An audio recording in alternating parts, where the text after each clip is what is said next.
আসসালামু আলাইকুম প্রিয় দর্শক, অন্য মঞ্চের আলোচনায় আপনাদের সকলকে আমন্ত্রণ জানাচ্ছি।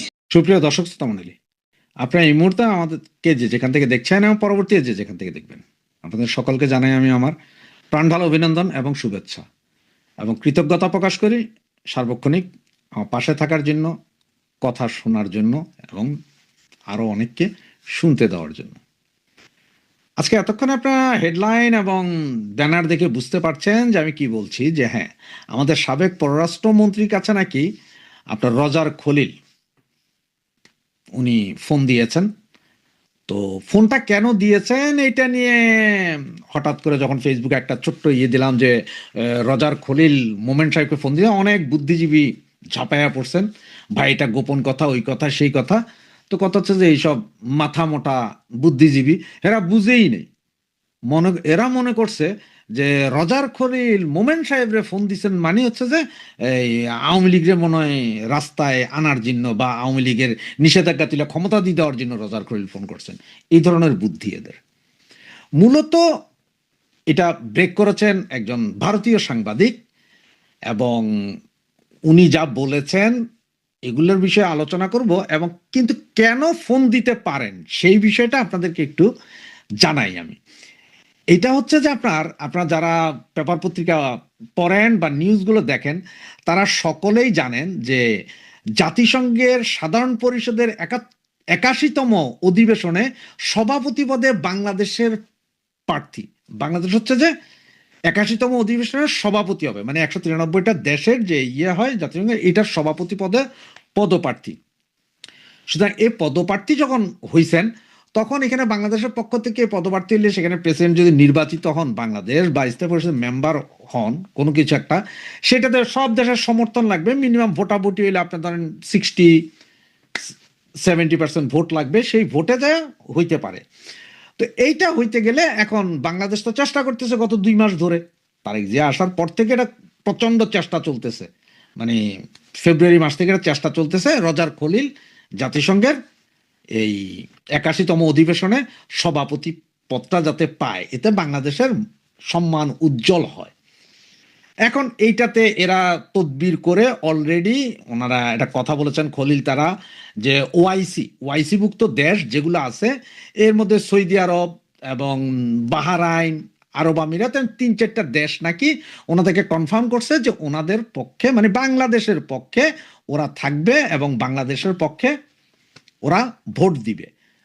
এখন এই যখন অবস্থা, এরই ভিতরে করলো কি আপনার আওয়ামী লীগ, যে আওয়ামী লীগ বলতে আমি ইউএস আওয়ামী লীগ এবং ইউএসএ ওখানে যারা মুক্তিযুদ্ধের সপক্ষের লোকজন, এরা সবাই মিলে একটা ফাইল রেডি করলো। এই ফাইলে এই খলিলুর রহমান অতীতে কি কি কাজ করেছে, এই খলিলুর রহমান যে মানবতা বিরোধী অপরাধের দায়ে দণ্ডিত দুষ্ট একজন লোক, এই খলিলুর রহমান যে বাংলাদেশের একটা বৃহৎ রাজনৈতিক দল আওয়ামী লীগ, যে দলের মাধ্যমে এই দেশ স্বাধীন হয়েছে, সেই দলটাকে ব্যান করার জন্য যা যা করেছে, এই পর্যন্ত যতগুলো মব সৃষ্টি করেছে, তিনি আগে অতীতে কখন মার্ডার করেছিলেন এবং কি হয়েছিলেন, এগুলো সবগুলো দিয়ে এই লোককে, বা এমন পরিস্থিতি যেখানে বাংলাদেশের মানুষ কথা বলতে পারছে না, মবের শিকার হচ্ছে, প্রতিদিন মার্ডার হচ্ছে আওয়ামী লীগ, ছাত্রলীগ, যুবলীগের ছেলেরা, স্বাধীনতা পক্ষের লোকজন মার্ডার হচ্ছে, মুক্তিযোদ্ধাদের গলায় জুতার মালা হচ্ছে, সবকিছু দিয়ে জাতিসংঘে এই চিঠি পাঠিয়ে দিয়েছে। এইটা যখন জাতিসংঘকে পাঠাইলো, জাতিসংঘ পাইলো, এরপরে 193টা দেশের সমস্ত রাষ্ট্রপ্রধানদের কাছে, অ্যাম্বাসেডরদের কাছে এই চিঠি পাঠানো হয়েছে। এই চিঠি পাঠানোর পরে স্বভাবতই যখন কোন একটা রাষ্ট্র কাউকে বলে যে আমার পক্ষ থেকে অমুক নির্বাচন করবে, তখন কিন্তু কেউ এই ধরনের থাকে না যে খুব ভালো সৎ লোক এরকম একজন রাইনা বসানো হয়, দেওয়া হয় যে ঠিক আছে।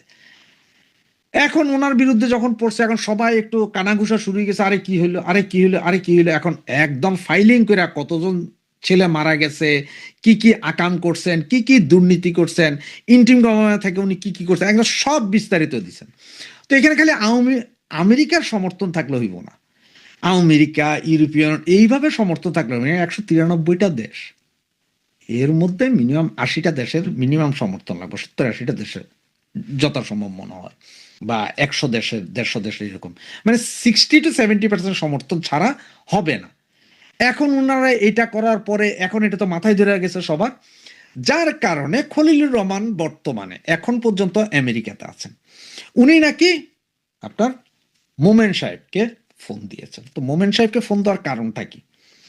হ্যাঁ, মোমেন সাহেবকে ফোন দিতেই পারেন, কারণ মোমেন সাহেবের কিছু রিলেশন অবশ্যই আপনার এই খলিল ভাইয়ের লোকজনের সাথে আছেন। তো এদের কারণে ফোন দিতে পারেন মোমেন সাহেবকে, অথবা লামিয়া মোর্শেদের কারণেও ফোন দিতে পারেন, কারণ লামিয়া মোর্শেদের সাথে ভালো সম্পর্ক মোমেন সাহেবের, সেই হিসাবে ফোন দিতে পারেন। এখন ফোন দিয়ে নাকি ওনার যে কথাটা ছিল, সে কথাটা ছিল যে আপনারা প্লিজ দয়া করে আমাদের দিকে তাকে, বাংলাদেশের দিকে তাকে এই চিঠিটা তুলে নেন, কারণ হচ্ছে যে আপনাদের এই চিঠির কারণে অনেক দেশই এখন আমাদেরকে ভোট দিতে নারাজ হবে, আর এটা যদি হয়ে যায় তাহলে আমরা আর পারবো না। সুতরাং উনি খুব রিকোয়েস্ট করছেন। তখন মোমেন সাহেব নাকি বললেন যে ভাই আমারে বলে তো লাভ নাই, এইটা আপনারে বলতে হবে কারে? এটা আপনারে বলতে হবে ইউএস আওয়ামী লীগকে। ইউএস আওয়ামী লীগের 88 জন মেম্বার আছে, প্রত্যেককে আপনি ফোন করে রিকোয়েস্ট করতে পারেন, যদি ওনারা তুলে নেয় তাইলে তুলে নিতে পারবো। এটা তো আমের তোলার কিছু নাই, কারণ আমি তো কিছু না, মোমেন সাহেব তো সাবেক পররাষ্ট্রমন্ত্রী, উনি তো কিছু না। এটা তো আওয়ামী লীগের পক্ষ থেকে, ইউএস আওয়ামী লীগের পক্ষ থেকে এই চিঠি দিয়েছেন এটা। এবং উনি নাকি এটাও বলেছেন যে দেখেন, এইটার সিদ্ধান্ত, এটা তুলবে তুলবে না, থাকবে থাকবে না, এটা তো নেত্রী সিদ্ধান্ত নিবে। আওয়ামী লীগের সভানেত্রী জননেত্রী শেখ হাসিনার সিদ্ধান্ত নেবে, ওনার বাইরে তো কেউ কিছু করতে পারবে না। এখন কথা হচ্ছে যে উনি এই ফোনটা দিচ্ছেন। দেখেন, এই বিএনপি এর আগে ক্ষমতায় আসার আগে আওয়ামী লীগের হেন কোনো নেতা নাই যাদেরকে ফোন দেয় নাই, এমন কোনো নেতা নাই, কর্মী নাই যাদের বলে নাই যে আমরা জিতান আমাদের এইবার, আমরা আপনাদের সব করব। যে ধরাটা আওয়ামী লীগ অলরেডি একবার খাইছে, যে ওরা ক্ষমতায় আইসা কিন্তু দেখাইছে খেলা। এখন কথা হচ্ছে যে এখন আপনার খলিলকে এই জায়গায় জিতাইতে বা বাংলাদেশ জিতুক এটা করতে যাইয়া, যে আপনি খলিল সাহেব, আপনার দুর্নীতিপরায়ণ লোক, আপনারে জিতানোর জন্য বিএনপির হেল্প করতে যাইয়া আমাদের ব্যান্ড করে রাখছেন। তা আমাদের ব্যান্ড তোলেন, গিভ অ্যান্ড টেকের বিষয় আছে। গিভ অ্যান্ড টেক, যদি গিভ অ্যান্ড টেক না থাকে তাহলে তো হবে না। কারণ হচ্ছে আপনি প্রতিবার আমাদের সাথে খেলবেন আর আমরা আপনার কথায় ওই লেবন চুস দিলেন আর আমরা চুষতে চুষতে চলে গেলাম, সেটা তো হবে না। তো এ হচ্ছে যে মূল কাহিনী। মূল কাহিনী হচ্ছে জাতিসংঘের 81তম অধিবেশনের ওনারা প্রেসিডেন্ট পদপ্রার্থী, সেইটা যাতে রক্ষা হয় তার কারণেই ওনারা এখন ফোনালাপ যে এটা তুলে নেন। কিন্তু এইটার ওনারা যে তুলে নেওয়ার অনুরোধ জানাইছেন, তো এটা কেউ ভাইবেন না যে এটা অনুরোধ জানাইছে মানে এমন যে আওয়ামী লীগের কালকে, না না না না, এটা বিএনপি এর বিশ্বাস করার নাই। যদি হ্যাঁ এটা করতে পারে, এখন যদি ওরা আমাদের সবকিছু তুলে নেয়, আমাদের ওই যে লাখ লাখ নেতাকর্মীকে ছেড়ে দেয়, যাদেরকে অবৈধভাবে বিভিন্ন মামলায় আটক করে রাখছে, এগুলো যদি ছেড়ে দেয় তাইলে একটা কথা হইতে পারে। এই চিঠিতে কিন্তু আছে, এই চিঠিতে দাবিগুলো আছে যে আমাদের মাননীয় প্রধানমন্ত্রীর বিরুদ্ধে যে মামলা হয়েছে, অবৈধ ট্রাইব্যুনালের যে অবৈধ মামলা, অবৈধ রায়, এই রায় বাতিল করতে হবে। আমাদের প্রায় 1.5 লক্ষ নেতাকর্মী এই মুহূর্তে মিথ্যা মামলায় জেলে, এদেরকে জেলে রাখছে এই খলিলুর রহমানের সব বিএনপির পরামর্শ এবং ইন্ট্রিম গভর্নমেন্ট। এবং আমাদের ছেলেপেলেদের বিরুদ্ধে এই পর্যন্ত প্রায় আপনার 2 লক্ষের উপরে মামলা হয়েছে, এগুলো তারা যায়। সুতরাং এই জিনিস একটা সবগুলোকে সিনেমা কাটিং এ তুলে দিয়ে পরিষ্কার করে সকলের হাতে তুলে দিয়েছে 193টা দেশের হাতে। তার মানে 193টা দেশ এখন চিন্তা করবে যে যেই লোক বা যেই দেশ নিজের দেশের জনগণের উপর অত্যাচার চালায়, সেই দেশকে কি জাতিসংঘের 81তম অধিবেশনে প্রেসিডেন্ট করা যায় কিনা, বা যদি তাকে করা হয় এর পরবর্তী কনসিকুয়েন্স কি হবে, সে অন্যদের সাথে কি করবে, এটা হচ্ছে যে মূল কাহিনী। তো জয় বাংলা, জয় বাংলা। বাংলাদেশকে আপনারা আজকে যেভাবে দেখছেন, 1 বছর আগে, 2 বছর আগে, 3 বছর বা 5 বছর আগে কোনোদিন কল্পনাও করেননি আপনার প্রিয় বাংলাদেশ, মুক্তিযুদ্ধের বাংলাদেশ, অসাম্প্রদায়িক বাংলাদেশ আজকের জায়গায় গিয়ে দাঁড়াবে। আজকে কি ঘরে ঘরে তেল নেই, গাড়ি চলছে না, লাইনের মাইলের পর মাইল মানুষ লাইন দিয়েও তেল পাচ্ছে না। সরকার বাহাদুর বলছেন তেলের কোনো অভাব নেই, স্মরণকালের ইতিহাসে সবচেয়ে বেশি তেলের মজুদ রয়েছে। পুরো পৃথিবীতে এই হরমুজ প্রণালী বাদ দিয়েও কিন্তু তেলের অভাব কিন্তু পৃথিবীতে নেই। দ্বিতীয়ত আমরা দেখছি বিদ্যুৎ এখন আর আসে না, যায় না, বিদ্যুৎ শুধু মাঝে মাঝে দেখা দিতে আসে। তারপর সেচ ব্যবস্থা ভেঙে পড়েছে, গাড়ি ভাড়া দ্বিগুণ তিনগুণ বেড়ে গিয়েছে, যার ফলে মানুষের জীবনের অবস্থা দুর্বিষহ। জিনিসপত্রের দাম আকাশচুম্বী। এই সব কিছু ছাপিয়ে বাংলাদেশের যে জাতীয় সংসদ সেটি একটি সার্কাসে পরিণত হয়েছে। এই সার্কাস্টিক জাতীয় সংসদে যেই সব কথাবার্তা, আচার আচরণ, আলাপ আলোচনা হচ্ছে, আমরা একটা ডাইরেকশন পাচ্ছি, আমরা একটা দিক নির্দেশনা পাচ্ছি দেশটি আসলে কোথায় যাচ্ছে। সেই দিক নির্দেশনাটি হলো বাংলাদেশটি আসলে মৌলবাদী চক্রের খপ্পরে পড়েছে। এই আধুনিক কিছু ছেলেপেলে বঙ্গবন্ধুর গান বাজিয়ে, স্বাধীনতা মুক্তিযুদ্ধের গান বাজিয়ে, বঙ্গবন্ধুর বাংলায় বৈষম্যের ঠাঁই নাই, আমরা সবাই মুজিব সেনা, এই রকম স্লোগান দিয়ে মানুষকে প্রতারিত করে বাংলাদেশটাকে এখন এমন একটা জায়গায় নিয়ে গিয়েছে, বাংলাদেশের মানুষের একমাত্র গন্তব্য এখন আফগানিস্তান, সোমালিয়া। বাংলাদেশের মানুষের একমাত্র গন্তব্য এখন মৌলবাদী স্থান। এই মৌলবাদী স্থানের দিকে কিভাবে যাবে, এটাতে যাওয়ার জন্য ভিত্তিভূমিটি তৈরি করেছেন ডক্টর ইউনূস। ডক্টর ইউনূস তার ক্ষমতা পাকাপোক্ত করার জন্য এই মৌলবাদী শক্তিকে নার্সিং করেছে, সমাজের বিভিন্ন জায়গায় প্রতিস্থাপন করেছে এবং তাদেরকে ক্রিয়াকাণ্ড চালানোর জন্য রুট লেভেলের মানুষকে মিথ্যা ভুল বুঝিয়ে, ধর্মের ভয় দেখিয়ে তাদেরকে দলে বেড়ানোর জন্য এবং বেহেশতের টিকিট বিক্রি করার জন্য করে তাদেরকে দলে বেড়ানোর জন্য চেষ্টা করেছে। আপনারা জানেন বাংলাদেশের নির্বাচন কমিশনের বিধি অনুসারে ধর্মীয়ভাবে ধর্মের ব্যবহার রাজনীতিতে নিষিদ্ধ। অর্থাৎ কোনো ব্যক্তি যদি ধর্মকে ব্যবহার করে, ধর্মীয় উন্মাদনা ব্যবহার করে রাজনৈতিক বক্তব্য দিয়ে যদি কোনো সভা সমাবেশ করে তাহলে তার সদস্যপদ বাতিল হবে। কিন্তু আমরা দেখেছি দিনের পর দিন জামাতে ইসলামী ধর্মের টিকিট বিক্রি করেছে, তাদের কিছুই হয়নি। এখন এই ডক্টর ইউনূস 18 মাস পরে বিদায় হওয়ার পর, জারুপেটা করে বিদায় হওয়ার পর এখন এসছেন তারেক জিয়া। এই তারেক জিয়া এসে বললেন আমার একটি প্ল্যান আছে। আপনারা জানেন historically I have a dream, এই কথাটি বিখ্যাত আমেরিকান লিডার মার্টিন লুথার কিংয়ের ছিল। তিনি বলেছিলেন তার একটি আই হ্যাভ এ ড্রিম, এবং তিনি পুরো 2 ঘন্টা ব্যাপী তার ড্রিমটা কি ছিল সেটা ব্যাখ্যা করেছেন। আর আমরা এমন এক নেতা পেলাম, তিনি শুধু স্বপ্নই দেখেন, কিন্তু কি স্বপ্ন যে দেখেন এটা জাতি জানে না, দেশ জানে না। এখন আমরা আস্তে আস্তে আন্দাজ করা শুরু করেছি। বাংলাদেশ আওয়ামী লীগকে যখন নিষিদ্ধ ঘোষণা করা হলো, অর্থাৎ ডক্টর ইউনূসের আমলে যে অর্ডিন্যান্সটি হয়, আপনাদের সাধারণ মানুষের জন্য বলে রাখি, পার্লামেন্ট যখন সেশনে থাকে না, রাষ্ট্রে যখন পার্লামেন্ট থাকে না, তখন সেরকম অবস্থায় অথবা পার্লামেন্ট আছে কিন্তু এই সময় পার্লামেন্ট সেশনে নাই, জরুরি প্রয়োজনে একটি আইন যদি করতে হয় সেটি পার্লামেন্ট করে, কিন্তু পার্লামেন্ট সেশনে না থাকলে অথবা পার্লামেন্ট ভেঙে গেলে অথবা কোনো কারণে পার্লামেন্টকে ডিসলভ করা হলে তখন প্রেসিডেন্টকে দিয়ে অধ্যাদেশ জারি করানো হয়। এই অধ্যাদেশটি আইন আকারে কাজ করে প্রেসিডেন্ট সিগনেচার দেওয়ার পর। কিন্তু যখনই কোনো পার্লামেন্টের অস্তিত্ব হয়, সেই পার্লামেন্ট 60 দিন কার্য দিবস করার পর যদি এই অধ্যাদেশটিকে বিল আকারে সংসদে পাশ না করায় তাহলে সেটি বাতিল হয়ে যায়। তাহলে খেয়াল করে দেখেন ডক্টর ইউনূস যেটি করেছে, ডক্টর ইউনূস করার পর সেটি ছিল আইন, অর্ডিন্যান্স। এই অর্ডিন্যান্সটি আইন আকারে চলছিল, কিন্তু যখনই তারেক জিয়া ক্ষমতা আসলেন, তিনি ক্ষমতা এসে যখন পার্লামেন্ট বসালেন, ওই পার্লামেন্টের 60 কার্য দিবস শেষ হওয়ার আগে যদি এই বিলটি তিনি পাশ না করাতেন তাহলে সেটি অপমৃত্যু হয়েছে, অর্থাৎ সেই বিলটি হয় নাই বলিয়াই ধরে নেওয়া হতো। অর্থাৎ ওই 60 দিন যাওয়ার পরে এই আইনটি বাতিল হয়ে যেত।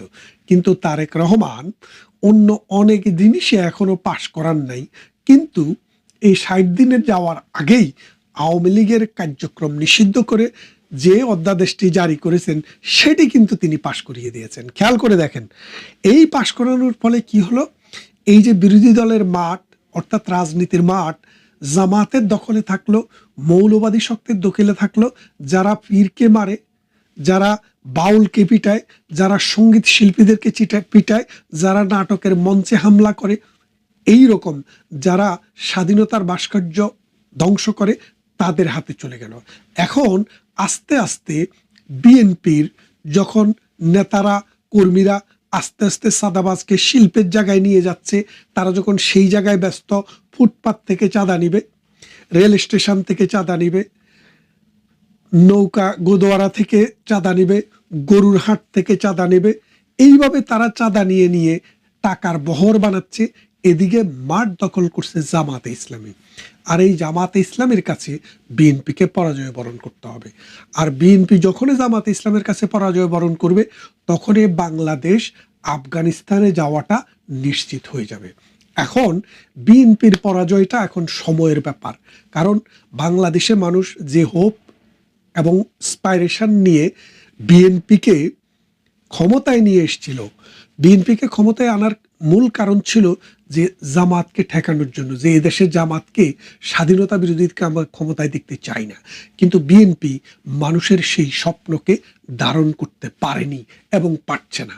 প্রথমেই যারা আওয়ামী লীগের প্রতি সিম্পেথাইজ ছিল, যেই সব মানুষ আওয়ামী লীগকে ভোট দিত, আওয়ামী লীগ হয় করে না কিন্তু মুক্তিযোদ্ধাকে ভালোবাসে এবং আওয়ামী লীগের কর্মকাণ্ডকে ভালোবাসে, তারা বিএনপিকে ভোট দিয়েছে এই আশায় যে আওয়ামী লীগ ফিরে আসবে, সুস্থ ধারার রাজনীতি হবে, বাংলাদেশের পক্ষের দুইটা শক্তির মধ্যে প্রতিদ্বন্দ্বিতা হবে। কিন্তু বিএনপি জামাতের সাথে আতাত করে সেটি ধ্বংস করে দিয়েছে। এখন বিএনপি বেঁচে থাকা এবং ধ্বংস হয়ে যাওয়া ডিপেন্ড করে আওয়ামী লীগ ফিরে আসার উপরে। আওয়ামী লীগ যত তাড়াতাড়ি ফিরে আসবে, বিএনপি তত বেঁচে যাবে। আর যদি আওয়ামী লীগ ফিরে না আসে, যত দেরি হয়, বিএনপি তত ধ্বংসপ্রাপ্ত হবে। আর সেই জায়গাটি মৌলবাদী গোষ্ঠী দখল করে নেবে। আপনারা একটা কথা খেয়াল করে দেখেন, বিএনপির ক্যালকুলেশনটা যে জায়গায় ভুল হয়েছে, আওয়ামী লীগ কিন্তু আগামীকাল, আজকে, পরশুদিন ক্ষমতায় যাওয়ার জন্য বসে নেই। আওয়ামী লীগের এখন যেটা দরকার এবং আওয়ামী লীগ যেটা করছে, যে আমাদের একটা ক্ষমতায় থাকা অবস্থায় আমাদের সরকার ফেল হয়েছে, আমরা টিকে থাকতে পারিনি, আমাদের দলের প্রধানকে দেশ থেকে বিদেশে গিয়ে জীবন বাঁচাতে হয়েছে। আমরা অনেকেই সম্পদ হারিয়েছি, অনেকে জীবন হারিয়েছে, অনেকে কারাভোগ করছে, অনেকে মিথ্যা মামলায় জালে সারখার হয়ে গেছে। ঠিক এই অবস্থা থেকে আমাদের এখন সময় লাগবে দলকে গঠন করা, আমাদের সময় লাগবে আমাদের পরাজয়ের কারণ অনুসন্ধান করা, আমাদের সময় লাগবে মানুষের কাছে আবার আমাদের যে নীতি আদর্শ সেটাকে সঠিকভাবে তুলে ধরে আমাদের দিকে টানিয়ে আনতে। কিন্তু এই সময়টায় আমরা যদি মাঠে থাকি, তাহলে অন্তত মাঠে মৌলবাদী শক্তি, পাকিস্তানপন্থী শক্তি, বাংলাদেশ বিরোধী শক্তি, ৭১-এর মুক্তিযুদ্ধ বিরোধী শক্তি, ধর্মান্ধ শক্তি সেইভাবে মাঠটাকে দখল করতে পারে না। বিএনপিকে জামাতে ইসলাম বলেই দিয়েছে, আমরা তোমাদেরকে ক্ষমতায় থাকতে দিলাম, তোমরা আমাদেরকে মাঠ দখল করতে দাও। বিএনপি ভুলে গেছে, তারা যখন মাঠ দখল করে নিবে, তখন বিএনপিকে জঙ্গি আক্রমণ করে ক্ষমতার থেকে উচ্ছেদ করবে। আর সেই ক্ষমতার থেকে উচ্ছেদ করার পর এই দেশে জঙ্গিবাদ, মৌলবাদ কায়েম হবে। এই জঙ্গিবাদ, মৌলবাদ কায়েম হওয়ার জন্য বিএনপি সেই পথ করে দিচ্ছে। এখন সময় আছে, এখনো সুযোগ আছে। যদি বাংলাদেশে স্বাধীনতার সপক্ষের, মুক্তিযুদ্ধের সপক্ষের, অসাম্প্রদায়িক চেতনার সপক্ষের মানুষদেরকে যদি আইনের ভিত্তিতে, আইনগতভাবে অধিকার প্রয়োগ করার সুযোগ দেওয়া হয়, তাদের উপর থেকে কার্যক্রম নিষিদ্ধের নিষেধাজ্ঞা যদি তুলে নেওয়া হয়, তাহলেই কিন্তু বিএনপিও বাঁচবে, বাংলাদেশও বাঁচবে। আর তা না হলে বিএনপিও ডুববে, বাংলাদেশও ডুববে। কেননা আপনারা অতীতে দেখেছেন, মাঠ কখনো খালি থাকে না। আপনি না থাকলে আমি থাকবো, আমি না থাকলে আরেকজন থাকবে, আরেকজন না থাকলে অন্য কোথাও থেকে এসে আরেকজন জায়গাটি দখল করবে। আপনারা দেখেছেন ডক্টর ইউনূস যখন ক্ষমতায় ছিল, তখন ভারত দখল করে নেওয়ার কথাবার্তা আমরা শুনেছি। পাকিস্তানের মন্ত্রীরা প্রতিদিন বাংলাদেশে আসে, বিনা ভিসায় বাংলাদেশে চলে আসে, তাদের জাহাজ আসতে কোনো চেক করতে হয় না। আজকে আপনি দেখেন জামাত শিবিরের কর্মীরা বাংলাদেশে কী রকমের নৈরাজ্য সৃষ্টি করেছে। আপনি দেখেন গতকাল চট্টগ্রামে কারো কারো নাকি পা কেটে নিয়ে গেছে। চট্টগ্রামে কালকে যে আন্দোলন হয়েছে, সরকার এসছে এখনো 3 মাস হয় নাই, এখনই সরকারের বিরুদ্ধে যেই রকম কথাবার্তা জামাতে ইসলামী বলছে, এনসিপি বলছে এবং জামাতের অন্যান্য জোটের লোকেরা বলছে, এতে করে বোঝা যায় যে জামাত সরকার এখনই আর বিএনপিকে সময় দিতে নারাজ। তাদেরকে চারদিক থেকে কোণঠাসা করে নিয়ে আসবে এবং বিএনপিও তার যে থিঙ্ক ট্যাঙ্ক মির্জা ফখরুল ইসলাম আলমগীরদের মতো যেসব নেতারা আছে, তারা কিন্তু এখন দলে কোণঠাসা হয়ে আছে। তারা এখন রাজনীতি থেকে অবসরে যাওয়ার চিন্তা করছে। আর সেই জায়গায় উগ্রবাদের সাথে যাদের সম্পর্ক, জঙ্গিবাদের সাথে যাদের সম্পর্ক, তাদেরকে সামনের দিকে নিয়ে আসছে। এর ফলে বিএনপির রাজনীতিও যে অদূর ভবিষ্যতে ধ্বংসের মুখে পতিত হবে সেটা অনিবার্য। এই অনিবার্য পরিণতি থেকে যদি বাঁচতে হয়, তাহলে এখনই 1971 সালের মুক্তিযুদ্ধের যে চেতনা, সেই চেতনার মানুষ, শিল্পী, সাহিত্যসেবী, কবি, লেখক, বুদ্ধিজীবী, বাউল, মাজারের সেবক, এই রকম প্রান্তিক লেভেলের সমস্ত মানুষদেরকে এক জায়গায় নিয়ে বাংলাদেশমুখী রাজনীতিটাকে আবার পুনরুজ্জীবিত করতে হবে। ভালো থাকবেন। কথা